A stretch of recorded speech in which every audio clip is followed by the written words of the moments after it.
Mr. President. Senator Idaho. Mr. President, I ask unanimous consent to speak for up to 5 minutes prior to the scheduled roll call vote. Without objection. Thank you, Mr. President. Also, Mr. President, I have 6 requests for committees to meet during today's session of the Senate. They have the approval of the majority and minority leader. Duly noted. Thank you, Mr. President. We've spent a lot of time this week talking about the problems of our healthcare system. Premiums are rising, hospitals are struggling, and out-of-pocket costs are out of control. These problems are not new. And frankly, notwithstanding all of the rhetoric of my colleagues from the other side, the fact is these enhanced premium tax credits that we're debating today, if they were extended or not extended, are not going to change the fact that premiums are skyrocketing. They're skyrocketing because of the failure of our current healthcare system. These problems were used to justify Obamacare in the first place, and Obamacare has progressively made them worse. Americans did not keep their doctors, as was promised under Obamacare. Americans did not keep their insurance plans, and their premiums did not go down.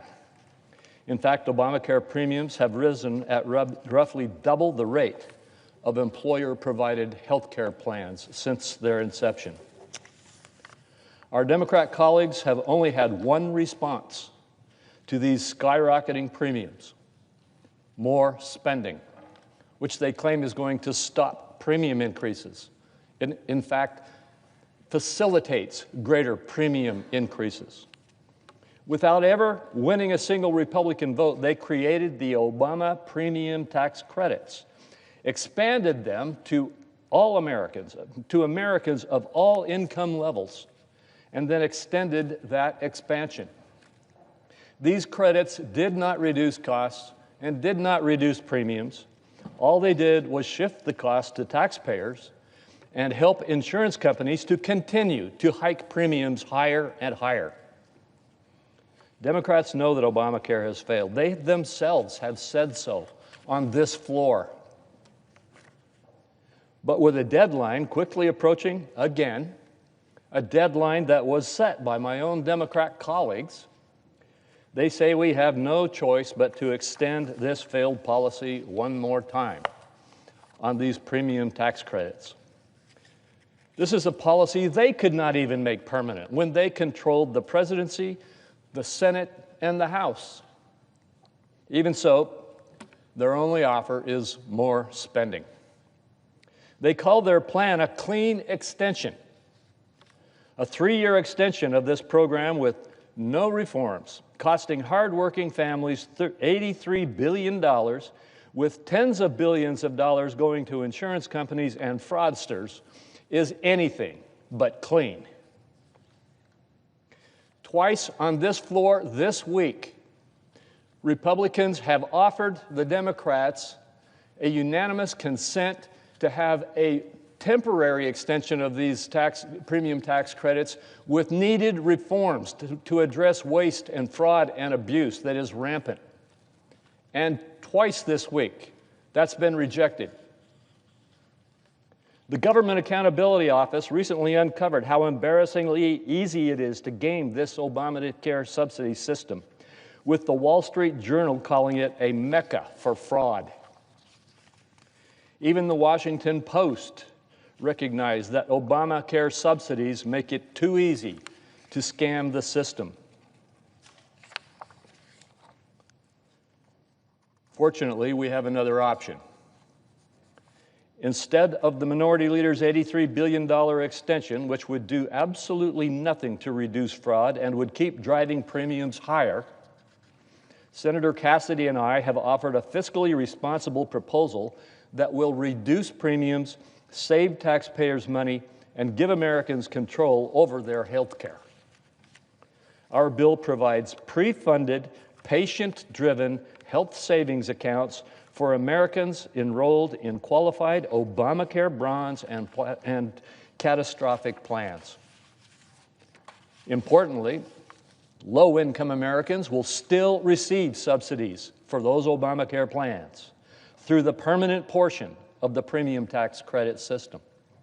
Americans who choose this option will have both insurance coverage and help paying for their remaining out-of-pocket costs, all without giving insurance companies a reason to enroll them in plans without their knowledge, as has occurred for years. Our bill also fixes an error in the original design of Obamacare by funding the cost-sharing reductions that it mandated, reducing benchmark premiums by 11%. Let me point that out. That piece of our proposal will reduce premiums by 11%. The minority leader's plan is not going to pass. But if just a few of my Democrat colleagues will join us in voting for our bill, we can put this crisis behind us and lay the groundwork for true reforms. For instance, Senator Wyden and I remain intent on getting our bipartisan pharmacy benefit manager reform to the President's desk. We have many other bipartisan agreements on needed health care reforms that we need to move forward on. The choice before us is clear. We can continue with business as usual and extend the same policy that has brought our health care system to the point where every member of this body admits that it's broken. Or we can try something different. We can change the incentives that Obamacare gives insurers to drive premiums higher and put our confidence in Americans to make the best decisions about their own health care. If we fall off the Democrat-created subsidy cliff, it will not be because we did not have a different choice. Thank you, Mr. President. I yield the floor.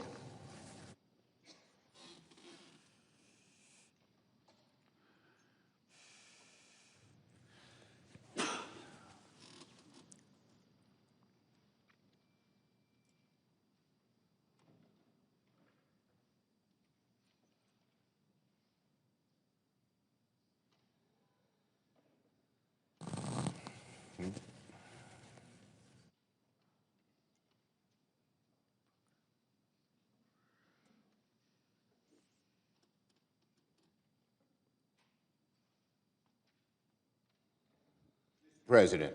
Minority Leader. Mr. President, today is D-Day, Decision Day for Republican senators.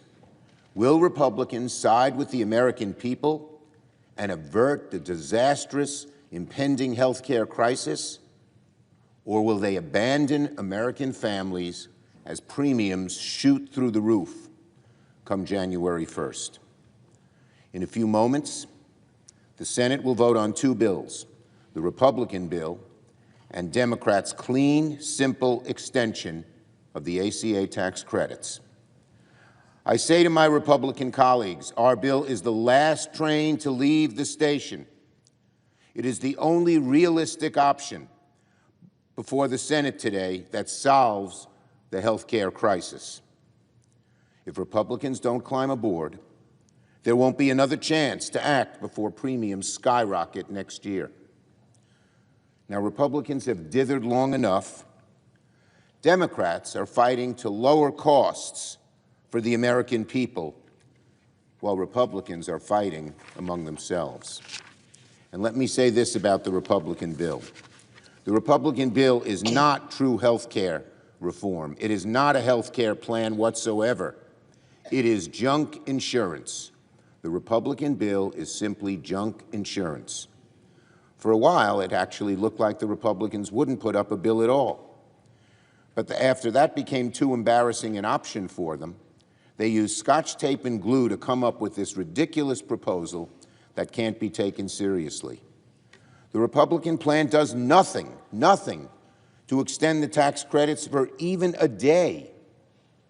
Our bill, of course, extends them for 3 years. Under the Republican plan, the big idea is essentially to hand people about $80 a month and wish them good luck, say you're on your own no matter what happens.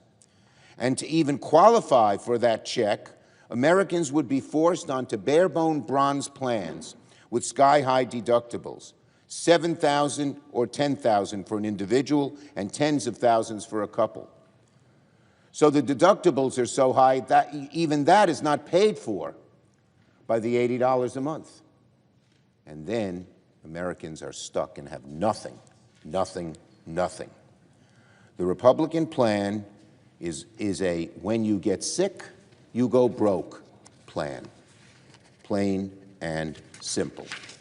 The only answer, the only right answer to solve this crisis is what Democrats propose today, a clean, simple extension of current tax credits. Our bill is the only plan that halts premiums from shooting through the roof. And as Americans know, this is not a symbolic vote. This is a life and death vote for millions of people wondering if they'll be able to afford health insurance next year. Millions will lose health insurance. Tens of millions will have to change plans and doctors and get high deductibles and high co-payments that they can hardly afford health care if we don't do this. So America is counting on us, the Senate. Republicans, America is counting on you to do the right thing and vote yes on our bill. A yes vote on our bill means premiums will not double or triple or more starting January 1st. A yes vote means lower costs for the American people and greater help for them to pay for the things they need. A yes vote means dignity, security, and peace of mind for tens of millions of American families.